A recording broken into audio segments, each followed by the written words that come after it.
Scooped up from I can denude the mask when it's my time, can't I? That's only right. And you've got the lady cleaning behind you. A few years ago I would have done that. And those that know me well know We do. that that's true. But I've changed. That's the thing about having 6, 7 people around you and people who've been old friends. There's no point because people expect you to headbutt, but No. instead I'm going to be a sweet little boy and just read words. So this was published when the film, which is the centrepiece of this exhibition, was screened for the first time at the Whitechapel Gallery at the start of 2020, and I never read from it.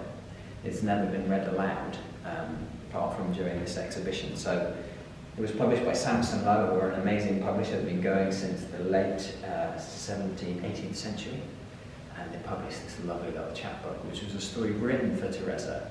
And I've never read it either, because I don't tend to read what I write. I tend to just send it to the publisher, and if they're foolish enough, then it exists in the world. I don't like to read my own work. And so I didn't realise how much it's really trying to troll Teresa, in a sense, trying to make her laugh.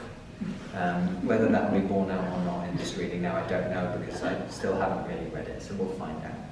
I'm going to start near the end of it, so I don't bore you to death.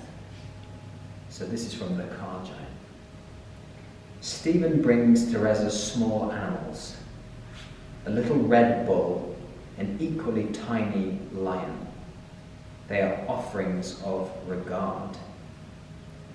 That song again, from the canal water, which isn't even rushing. It's hardly refreshing itself with its moss like a map. No one notices how the map moves, except for Teresa and her camera. Teresa documents every hue and bleed of that green float. She knows it because she can see it. She is focused and she is present. Stephen isn't alive enough to envy. There is sirens in the canal, not the alarm systems you're thinking of. Think of mermaids. But then edit out the self-interest. Girls with fishtails singing to me with little gaps in their teeth. They are grateful for that developer I leveled.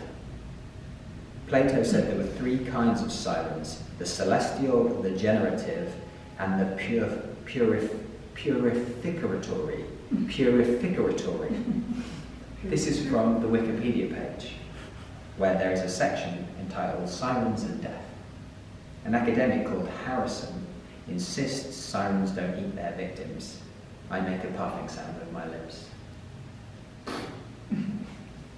The canal and the cemetery and its environs all breathing their last is telling me to tell you something. So I'm telling you something important I've learned that is intrinsically connected to the dying of this London. When you die, if you're lucky enough to be watched through, it'll come down to a few people. Your kids, partner, a few rare friends, some random professionals, and maybe, if you're lucky, someone new to the life near the end. But not many. And I want to say, stealing this from the great Dennis Johnson, it's plain to you that at the time I write this, I'm not dead, but maybe I'm dead by the time you read it.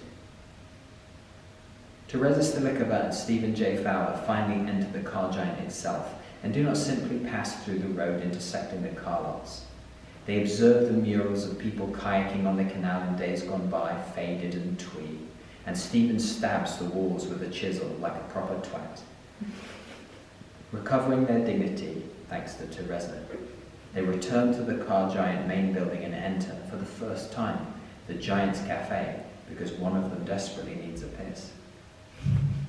They sit together, plotting their film, really friends, kind, affording each other a measure of generosity, license and civility, sincere and reserved, and they enjoy how nice it is to be in a canteen. More disturbing than the idea I am trafficking with hallucinations is my blank, numb toleration of the circumstance.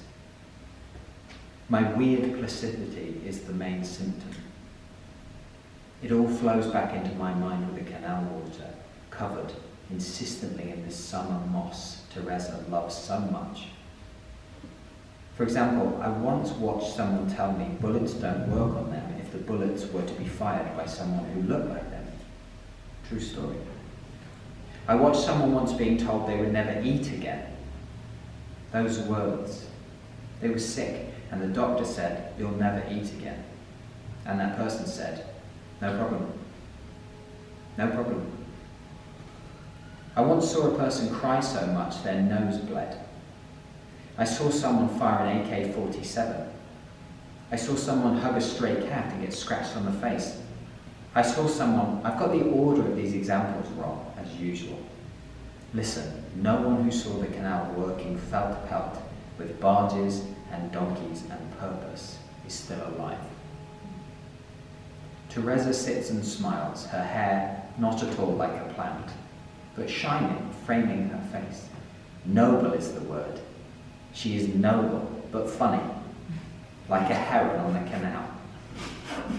Stephen pushes his tray to the till, but for the first time in years the man addresses him as Sir, not as a response to Stephen using the word Sir, and Stephen wants to cry, but doesn't, because that would be indulgent and stupid, and his pride matters to him, and pride is proper important no matter what anyone on the BBC website says. They wipe homes away. The whole thing is, do they do it deliberately or by accident? Intention is everything, I'm told. I mean, if you didn't mean to wash away the past, to stick a pair of scissors in its shoulder, well, no problem. But Teresa and I, we are watching them wipe homes away like a flood in a cemetery.